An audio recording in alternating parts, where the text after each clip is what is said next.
Test का support और हिस्सा बन रहे हैं। सरकार से सबकी मांग यही है कि जल्द से जल्द सरकार का इस्तीफा हो। सर आपका नाम क्या है? भाई मैं ये कहना चाहता हूँ कि ये बहुत सिंपल कॉन्सेप्ट है। ये देश किसी धर्म, किसी मजहब, डेमोक्रेसी सबसे बड़ी चीज़ है, संभाल के रखनी है। इसमें हमारे को अधिकार मिला है। हम हिंदू, मुस्लिम, सिख, ईसाई है भाई भाई, हिंदू, मुस्लिम, सिख, ईसाई है भाई भाई। इस सरकार ने सिर्फ और सिर्फ धर्म के ऊपर बात करी है। अभी कुणाल कामरा का आप सब जानते हो, एक उन्होंने बात बोली, अरे तुम उसको कह रहे हो वो 2 घोड़ी का आदमी, अरे क्यों ध्यान दे रहे हो उसके ऊपर? तुम काम करो ना। कुणाल कामरा अपना काम करेगा, वो अपना काम करता है। तो भाई ये लोग, तुमने राम को 50 बार बेच के सीटें कर ले ली, तुमने राम के नाम को बेचा कि नहीं बेचा भाई? है ना, हर नेता ने धर्म के नाम पे भगवान बेचा है, चाहे वो कोई भी हो, ठीक है। और उन्होंने जब सरकार पाली, अबे हम प्रोटेस्ट भी नहीं कर सकते राम का नाम लेके? अगर हमने राम का नाम लेके प्रोटेस्ट किया है तो क्या गलत किया है? अगर कुणाल कामरा ने वो बात बोली है तो क्या गलत बोली है? कोई गाली नहीं दी, कोई कुछ गलत नहीं बोला भाई।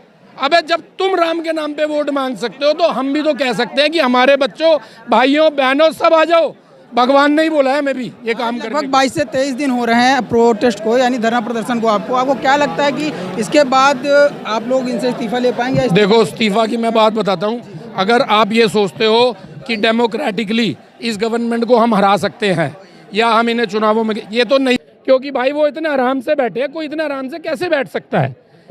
हर जगह पे प्रोटेस्ट हो रहे हैं, लोग भूखे हैं, कैसे बैठ सकता है? उनको पता है सत्ता उनके हाथ से नहीं ले सकता कोई डेमोक्रेटिकली, ठीक है। क्योंकि जो इस देश का चीफ जस्टिस है, आज का मैं पढ़ के आया हूँ भाई, उनका बयान, पिटीशन फाइल हुई है लाठी चार्ज के उसमें, तो भाई साहब ये कह रहे हैं देश का चीफ जस्टिस कितना बड़ा ओहदा है, कितना बड़ा ओहदा है। देश, सुप्रीम कोर्ट एक होता है एक देश में, और उसका चीफ जस्टिस, उसने ये बात बोली कि आप हमारा समय बर्बाद ना करो। अब आप सब बहुत समझदार हो, आप भी पढ़े लिखे लोग हो, आप ये बताओ, आप अगर अपने परिवार के हेड हो, सिंपल एक परिवार के हेड हो, आपका बच्चा आपसे कोई बात डिस्कस करेगा तो आप उसको ये बात बोलोगे? वो भविष्य की बात डिस्कस कर रहा है भाई, हम भविष्य की बात डिस्कस कर रहे हैं। तुमने बच्चों के लाठियां मार दी तुम। अरे ये तो राजा वाली बात हुई ना, कि राजा ने हुक्म दे दिया, काट दो गर्दन, काट दो गर्दन। क्या नाम होगा सर आपका? मेरा नाम एडवोकेट रविंदर सिंह है भाई।